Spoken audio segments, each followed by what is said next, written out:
जय श्रीमन नारायण। मेरे साथ हैं हिंदुस्तान के महान विभूति वृंदावन धाम के श्री रंग लक्ष्मी आदर्श संस्कृत महाविद्यालय के प्राचार्य आदरणीय श्री राम सुदर्शन मिश्र जी नैयायिक गुरु जी, जिन्होंने विभिन्न विद्वानों को अपने सानिध्य में रख करके शिक्षा प्रदान किया।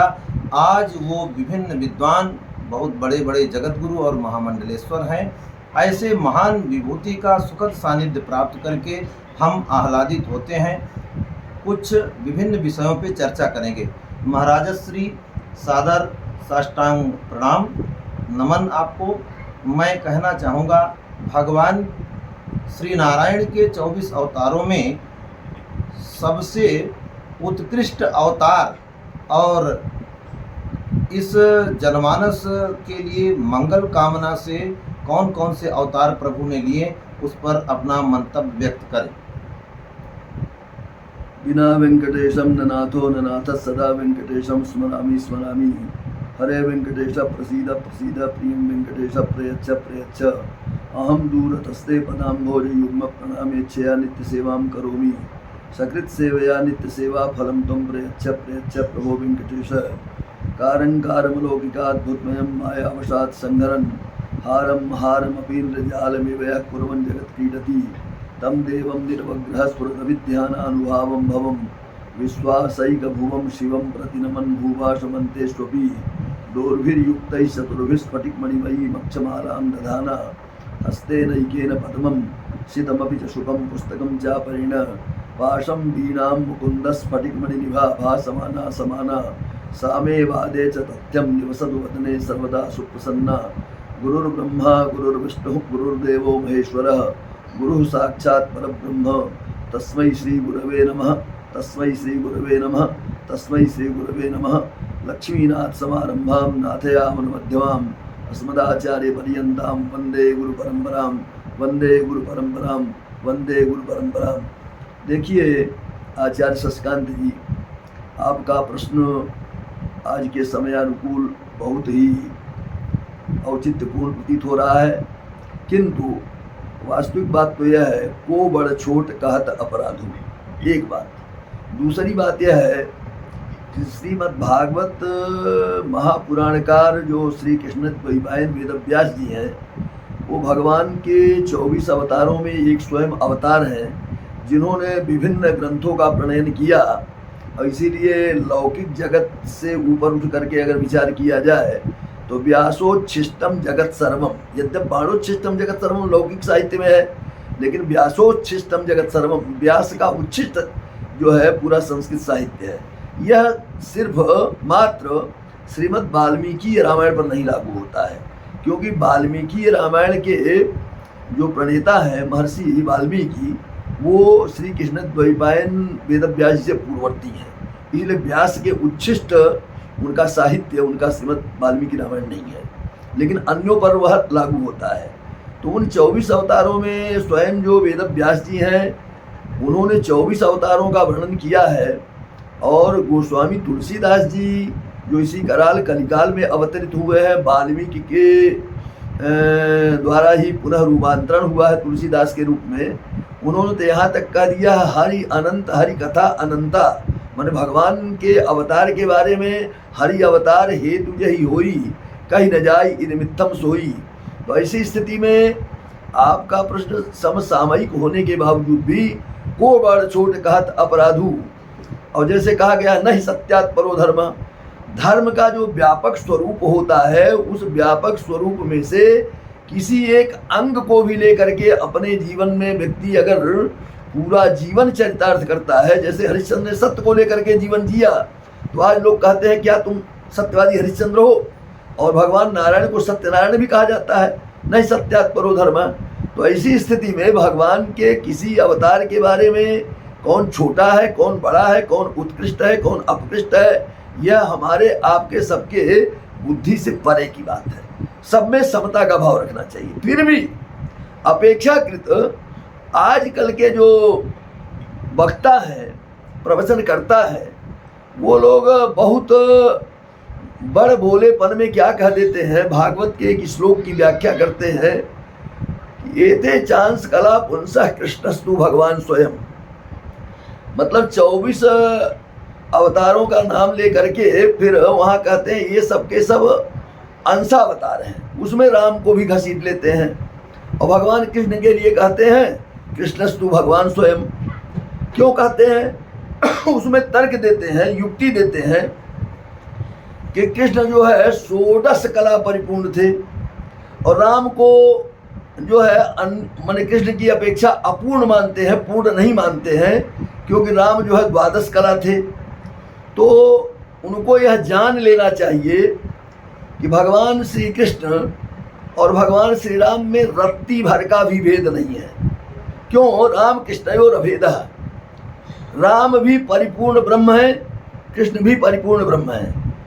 कृष्ण जो है चंद्रवंशी हैं। भगवान श्रीमन नारायण ने कृष्ण के रूप में जो अवतार ग्रहण किया वह चंद्रवंश में अवतार ग्रहण किया। चंद्रवंश में यदु राजा जो थे अत्यंत प्रसिद्ध थे, इसलिए जो है यदुवंशी भी भगवान श्री कृष्ण को कहा जाता है। जैसे भगवान राम जो है सूर्यवंश में अवतार ग्रहण किए, माने श्रीमन नारायण ने राम के रूप में अवतार लिया सूर्यवंश में। सूर्यवंश में जो है प्रतापी राजा हुए इक्ष्वाकु, तो इक्ष्वाकुवंशी कहा जाने लगा।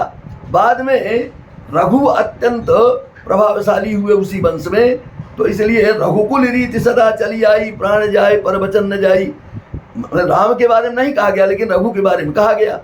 तो जैसे चंद्रवंश में अत्यंत प्रसिद्ध, ख्याति प्राप्त, वैभवशाली और अत्यंत सुप्रसिद्ध राजा यदु हुए, उस वंश में अवतीर्ण होने के नाते भगवान श्रीमन नारायण ने कृष्ण के रूप में अवतार ग्रहण किया, तो उनको यदुवंशी कहा जाता है। और भगवान सूर्य के वंश में अवतार लिए राम के रूप में, तो रघु अत्यंत प्रतापी हुए तो रघुवंशी कहा जाने लगा। अब सूर्य जो है 12 कला से परिपूर्ण होते हैं और चंद्रमा 16 कला से परिपूर्ण होते हैं। जब चंद्रमा के वंश में सूर्य ने अवतार लिया तो पूर्ण अवतार तो 16 कला से ही तो होगा, 12 कला से हो नहीं सकता।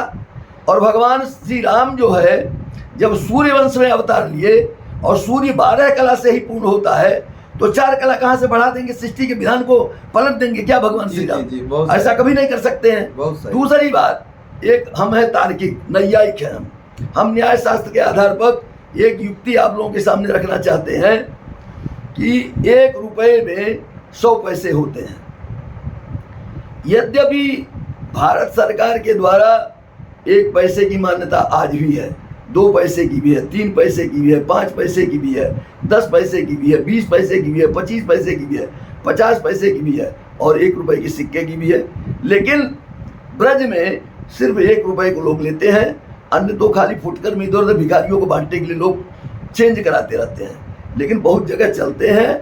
अगर जो लोग 2 पैसा, 3 पैसा, 5 पैसा, 10 पैसा, 20 पैसा, 25 पैसा, 50 पैसा लेने से मना कर दें, तो उनके विरुद्ध भारतीय दंड विधान के अनुसार अभियोग पंजीकृत कराया जा सकता है। लेकिन बहुत बड़ा पापड़ बेलना पड़ेगा उसको सिद्ध करने के लिए इसने भारतीय मुद्रा का अपमान किया है, इसलिए कोई उसके पीछे पड़ना नहीं चाहता है। मेरा कहने का मतलब है कि अगर 1 रुपये की मान्यता हो तो किसी एक व्यक्ति को 1 रुपये दिया जाए और कहा जाए कि भैया सबसे ज़्यादा पैसा ले आओ फुट कर करा करके, तो 1-1 पैसा का वह ले आएगा तो उसको मिलेगा 100 पैसा 1 रुपये का। और कहे सबसे कम पैसा ले आओ तो 2 अठन्नी मिलेगा। अब बताइए 2 अठन्नी का भी महत्व 1 रुपया और 100 पैसे का भी महत्व 1 रुपया। और 2 व्यक्तियों को 2 अठन्नी लेकर के और 100 पैसा लेकर के किसी को किसी दुकानदार के पास भेज दिया जाए और दोनों को भेज करके कहा जाए एक ही वस्तु लाने के लिए, और एक कह दिया जाए कि तुम इस 100 पैसे से वह सामान ले आओ, और दूसरे से कह दिया तुम 2 अठन्नी का वह ले आओ, तो वह दुकानदार कोई धतूरा या सुरापान करने वाला मदमत्त नहीं होगा जो कहेगा तुम्हारा 100 पैसा अधिक है इसलिए तुमको अधिक दे दूंगा, तुम्हारी अठन्नी 2 ही है इसलिए तुमको कम दे दूंगा। क्यों? 2 अठन्नी की भी कीमत 1 रुपया, 100 पैसे की भी कीमत 1 रुपया। उसी प्रकार से 12 कला परिपूर्ण जो पर ब्रह्म है, श्रीमन नारायण है, जो राम के रूप में अवतरित हुए हैं, उनकी भी कीमत परिपूर्णता है। और चंद्रवंश में अवतीर्ण होने के कारण 16 कला से अवतीर्ण जो परब्रह्म श्रीमद् नारायण कृष्ण के रूप में अवतरित हैं, उनकी भी परिपूर्णता उतनी ही है। और श्रीमद् भागवत के अनुसार जो लोग यह अनाप शनाप मंचों पर बैठ करके उद्बोधन देते रहते हैं, लोगों को भ्रमित करते रहते हैं, उनको यह जान लेना चाहिए कि श्रीमद् भागवत में ही ऐसे हजारों श्लोक हैं जो भगवान श्री राम के प्रति अभिवंदित होते हैं, श्री राम के प्रति ही श्री कृष्ण द्वैपायन वेद व्यास ने समर्पित किया है। इसलिए उनको पाप का भागीदार नहीं बनना चाहिए। जो राम है वही कृष्ण है, जो कृष्ण है वही राम है।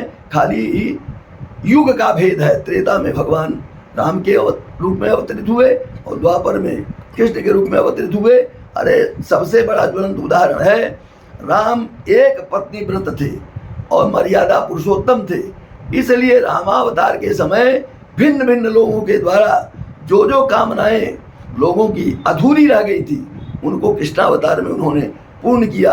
ये 16,108 रानियां जो हैं उसमें कितने योगी लोग हैं, कितनी श्रुतियां हैं, कितने कुछ हैं। और उसी प्रकार से जामवंत से जो युद्ध हुआ है, वह जामवंत जो त्रेता में उनसे युद्ध करना चाहते थे, लेकिन भक्ति की परंपरा का मर्यादा का उल्लंघन होता, इसलिए उसमें मल्ल युद्ध नहीं हुआ। लेकिन समंतक मणि को लेकर के युद्ध हुआ है, उसमें अपने आप जामवंत को यह बोध हुआ है कि त्रेतावतार में हमारे जो आराध्य श्रीमद राम थे, क्या आप वही हैं? उन्होंने कहा मैं वही हूँ। इसलिए रामकृष्ण में कोई भेद नहीं है। जो भेद बुद्धि रखते हैं न राम को जानते हैं न कृष्ण को जानते हैं, बल्कि लोगों को भ्रमित करते हैं, स्वयं भी भ्रमित होते हैं। इस भ्रम से सब लोगों को दूर रहना चाहिए। जय श्रीमन नारायण। बहुत बहुत धन्यवाद आचार्य जी समय देने के लिए। नमस्कार।